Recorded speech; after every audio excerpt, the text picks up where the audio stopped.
We're joined this morning by Steve Forbes, President and CEO of Forbes Incorporated. Good morning, Steve. Good to be with you. Good to be with you. First of all, do you think that we should be outraged at these executive salaries? Should we be outraged that in 2006, for example, the average CEO of a big company made as much in a day as the average American worker made in a year? Or is it just capitalism? Well, if the performance is actually long-term performance, yes, if you deliver, you should get paid, whether it's in sports or anything else. Problem was in Wall Street it was based on what we now know to be assets that turned out to be bad.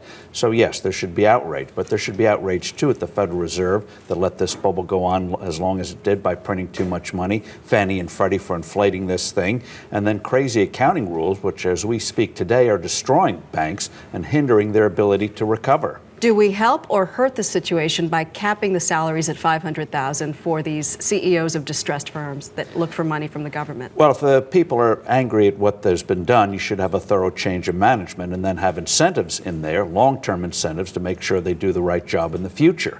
But in politics, there's a rule called the golden rule. He who has the gold makes the rules. Washington is now making the rules. But what's going to go beyond simply CEO pay or top executive pay, it's also now going to be, you're going to see it in what banks get bailouts, what loans should you make, should you be allowed to make loans overseas.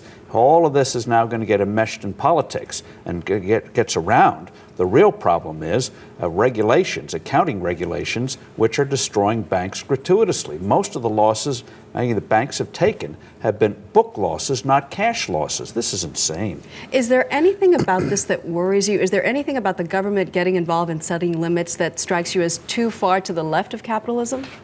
Well, again, when you get in the hands of the government, just resign yourself. Things are going to happen to you that you're not going to like. When you go to handout, rules are going to come with it. It's not going to be an ATM where you get the money for free and then you go on. You're going to have to pay a price for it. So you can't have one and not the other? You can't have one without the other, so get used to it. But the thing is, what really should be looked at is how do we get the banking system working again?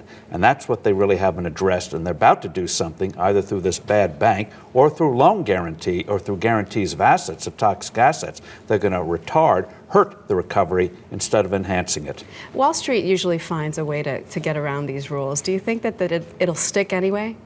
Well, I think if you're in the hands of the government, even if you find ways around the rules, you're not going to want to have to be hauled before a congressional committee, finger wagging, you failed, you did this, you did that. So in effect, you're not going to have any incentive to find ways around it because you're going to get hung politically.